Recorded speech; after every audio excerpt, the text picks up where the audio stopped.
అమ్మా. Good afternoon sir. ఎలా ఉన్నారు అందరూ? బాగుంది sir. Very good. Last time మనము ప్రొజెక్టర్ లో పాజ్ గురించి నేర్చుకున్నాం, రైట్? సో ఈ రోజు మనము టేబుల్ క్లీనింగ్ సార్.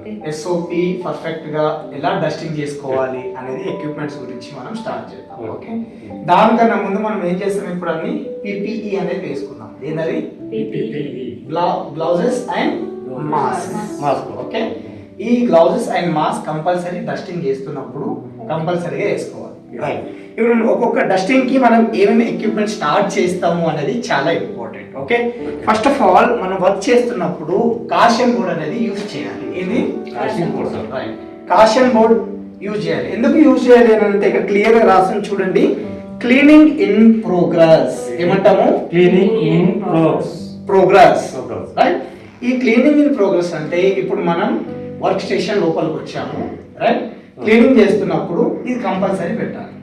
ఇది పెట్టినప్పుడు ఏం చేస్తారు, ఎంప్లాయీస్ ఇక్కడ చూసేసి రిటర్న్ వెళ్ళిపోతారు. అదే ఇక్కడ వర్క్ అవుతుంది, రైట్? క్లీనింగ్ ఇన్ ప్రోగ్రెస్ అవుతుంది, ఇక్కడ రాకూడదు అని చెప్పేసి రిటర్న్ వెళ్ళిపోతారు. ఓకేనా? మనం ఎవరు డిస్టర్బ్ చేయరు. ఇన్ కేస్ మీరు కాషన్ బోర్డ్ పెట్టకుండా వర్క్ స్టార్ట్ చేస్తారు అనుకోండి, ఎంప్లాయీస్ కి తెలియదు కదా, డైరెక్ట్ గా లోపల వచ్చేస్తారు అండ్ డస్ట్ వాళ్ళకి ఎలర్జీ అవుతుంది, డస్ట్ ప్రాబ్లం అవుతుంది. ఓకే, సో కంపల్సరీ మనం క్లీనింగ్ ఇన్ ప్రోగ్రెస్ పెట్టాలి. పెట్టిన కాషన్ బోర్డ్ పెట్టిన తర్వాత ఎక్కడైతే వాళ్ళు వస్తూ ఉంటారో ఇట్ సైడ్ లో కంపల్సరీ మనం ఈ ఫేస్ అనేది కంపల్సరీగా కనిపించాలి. ఓకేనా? సో నెక్స్ట్ పెట్టిన తర్వాత మనం వచ్చాక మొత్తం వర్క్ స్టేషన్ అనేది ఒకసారి ఏం చేయాలి అని అంటే అబ్జర్వేషన్ చేయాలి, అంటే చెక్ చేయాలి. ఏం చేయాలి? చెక్ చేయాలి, ఇన్స్పెక్షన్ చేయాలి. అంటే హై లెవెల్, మీడియం లెవెల్, లో లెవెల్. ఓకేనా? వచ్చిన తర్వాత రౌండింగ్ అంతా ఒక రౌండింగ్ వేసుకుంటే ఏమైనా డ్యామేజ్, లాస్ట్ అండ్ ఫౌండ్స్ ఉన్నాయా, డ్యామేజ్ ఏమైనా ఉన్నాయా, లాస్ట్ అండ్ ఫౌండ్ అంటే మన ఎంప్లాయీస్ వాళ్ళది రింగ్స్ కానీ, వాచెస్ కానీ, వాలెట్స్ కానీ, ఇయర్ బడ్స్ కానీ సంథింగ్ ఏమైనా మర్చిపోయారా అనేది అన్ని చెక్ చేసుకొని తీసుకొని ఒకరు దొరికితే సెక్యూరిటీకి కానీ, రిసెప్షన్లో మేడంకి కానీ, సార్కి కానీ ఇచ్చేసేయాలి. దానికన్నా ముందు దొరికితే మనం ఏం చేయాలి, ఫస్ట్ సీసీ కెమెరాకి చూపించాలి. ఎక్కడ చూపించాలి? CC camera. ఓకేనా? రైట్.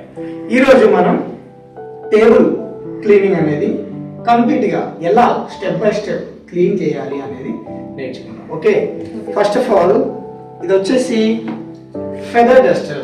ఏంటి? దీని జంబో అంటారు, కాకపోతే దీని రియల్ నేమ్ వచ్చేసి ఫెదర్ డస్టర్. ఏంది? Feather Duster. అండ్ నెక్స్ట్ మనం ఆటో కెమికల్ డైల్యూషన్ చేస్తాం. ఓకేనా? ఇదేంది? ఇది ఆటో కెమికల్ మల్టీపర్పస్. ఏమంటాము? మల్టీపర్పస్. డైల్యూషన్ చేయాలి. డస్టింగ్ కి ఓన్లీ 10 ml. ఎంత? 10 ml. క్లీనింగ్ ప్రోగ్రెస్ అయితే మన ఫ్లోర్ కి వెట్ మాఫ్ ఇంకా ట్రాలీ దాంట్లో వేసి వెట్ మాఫ్ వేస్తాం కదా, 20 to 40, 50 వరకు పెంచుకోవచ్చు. ఇప్పుడు మనం డస్ట్ క్లీన్ చేయాలి కాబట్టి, టేబుల్ క్లీన్ చేయాలి కాబట్టి మనం ఓన్లీ 10 ml వేసుకోవాలి. ఎంత వేసుకోవాలి? 10 ml. 10 ml వేసుకొని ఈ మైక్రో ఫైబర్ క్లాత్ ఉంది కదా, దీన్ని మనం మైక్రో ఫైబర్ క్లాత్ అంటాం. ఏమంటాం? మైక్రో చెప్పండి, ఫైబర్ క్లాత్.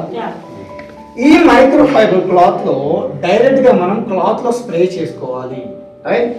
ఎప్పుడైనా సరే మనము స్ప్రే బాటిల్ లో డైల్యూషన్ చేసిన వాటర్ డైరెక్ట్ సర్ఫేస్ మీద మనం డైరెక్ట్ గా స్ప్రే చేయకూడదు. మనం క్లాత్ మీద స్ప్రే చేసుకొని చేయాలి. అది ఎట్లా చేయాలి నేను చూపిస్తాను. ఓకే, అండ్ నెక్స్ట్ మనం డస్ట్ అంతా క్లీన్ చేసిన తర్వాత కింద కార్పెట్ మీద పడుతుంది కదా డస్ట్ అంతా. డస్ట్ మీద పడినప్పుడు carpet brush and dust pan. ఏమంటాం? Carpet brush or dust pan. Very good. Okay, so ఇప్పుడు మనం స్టెప్ బై స్టెప్ ప్రాసెస్ చూసుకున్నాము. ఫస్ట్ ఆఫ్ ఆల్ టేబుల్ మీద ఉన్నటువంటి డస్ట్ ఎలా తీసుకోవాలనేది ఇంపార్టెంట్. ఓకేనా? మీరు రాగానే అన్ని చెక్ చేసుకున్నారు, క్లోజ్ అయిపోయింది. ఇప్పుడు ఈ టేబుల్ మీద మనకి డస్ట్ ఉంది. డస్ట్ ఉన్నప్పుడు ఏం చేస్తారు, చాలా మంది ఇలా చేసేసి కింద పడేస్తారు. ఎందుకు? ఆల్రెడీ తీసుకుందాంలే, మళ్ళీ కింద కూడా క్లీన్ చేస్తాం కదా అనేసి అన్నట్టు కింద పడేస్తారు. అలా ఎప్పుడు చేయొద్దు మా. ఓకేనా? డస్ట్ ప్యాన్ మన చేతిలో ఇంకోటి ఉండాలి అండ్ ఫెదర్ డస్టర్ ఉండాలి. ఫెదర్ డస్టర్ తోని ఒక సైడ్ లో నుంచి ఈ సైడ్ లో కార్నర్ నుంచి అండ్ లోపలికి మన డస్ట్ ప్యాన్ లో తీసేసుకుంటాం. ఎందులో తీసుకుంటాము? ఓకే, ఈ డస్ట్ ప్యాన్ లో తీసుకున్న తర్వాత గార్బేజ్ కవర్ ఒకటి మన దగ్గర ఉంటుంది. ఓకే, ఆ గార్బేజ్ కవర్లో వేసి సైడ్లో మనం పెట్టేస్తాం. ఓకే, సో ఈ ఫెదర్ డస్టర్తో మనం ఏం చేస్తాం, ఇప్పుడు డస్ట్ తీసుకున్న తర్వాత మైక్రో ఫైబర్ క్లాత్ ఇది క్లాత్ లో మనం స్ప్రే చేయాలి. ఎందులో చూడండి, ఇది స్ట్రైట్ గా కూడా వస్తుంది అండ్ వ్రింకిల్స్ గా కూడా బ్రాడ్ గా రావాలి. ఓకేనా, ఎలా రావాలి, బ్రాడ్. ఎక్కువ స్ప్రే చేయొద్దు, లైట్ గా ఉండాలి. ఎక్కువ స్ప్రే చేయడం వల్ల వాటర్ మొత్తం ఇందులో వచ్చేస్తుంది కాబట్టి మీరు ఎక్కువ స్ప్రే చేస్తే కెమికల్ డైల్యూషన్ చేసిన వాటర్ ఇదంతా ఎక్కువ వాటర్ లా ఉంటుంది. ఓకేనా, అలా ఎప్పుడు చేయొద్దు, లైట్ గా చేసుకోవాలి. ఇన్ కేస్ టేబుల్ మీద గమ్ స్టెయిన్స్ కానీ ఏమైనా స్టెయిన్స్ ఉన్నప్పుడు మన నైలాన్ స్క్రబ్బర్ ఉంటుంది కదా, నైలాన్ స్క్రబ్బర్ తోని మనం స్క్రబ్బింగ్ చేసిన తర్వాత తుడిచేసిన తర్వాత అప్పుడు లాస్ట్ మనం ఇది చేసేస్తాం. ఓకే, చూడండి, ఫస్ట్ మంచి బఫింగ్ చేసుకుంటాం టేబుల్ మీద. ఓకేనా, లైట్ అనిపించింది అనుకోండి, ఇంకొంచెం స్ప్రే చేసుకోవాలి. ఓకే, మంచిగా ఏం చేయాలి, బఫింగ్ చేయాలి.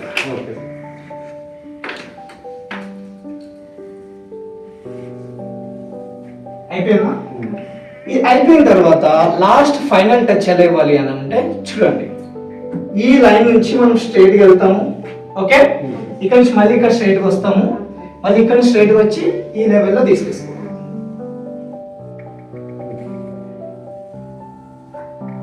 ఫినిష్. అండ్ దాని తర్వాత చాలా మంది ఏం చేస్తారు, ఓన్లీ పైన క్లీన్ చేస్తారు. మరి టేబుల్ ఓన్లీ ఇక్కడ వరకే ఉందా, డౌన్ కూడా ఉంది కదా, రైట్? సో మన కంటికి కనిపించనిది ఏదైతే ఉన్నాయో ఈ కింద, రైట్, ఈ కింద కూడా డస్ట్ ఉంటుంది కింద కానీ, అండ్ ఈ రాడ్స్ కానీ. ఓకే, చూడండి, కింద కూర్చోండి, కనిపిస్తుందా, రైట్? ఈ రాడ్స్ కానీ అండ్ డౌన్, మొత్తం డౌన్ లో కానీ మనం క్లియర్ గా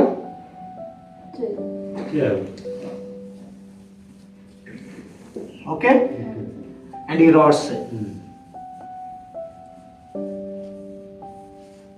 సో ఈ రకంగా ఎవ్రీథింగ్ కింద ఉన్న 4 కాలు rods, and this one switch board ఉన్నప్పుడు ఇవి ఆఫ్ చేసేసేయాలి కరెంట్ ఉన్నప్పుడు.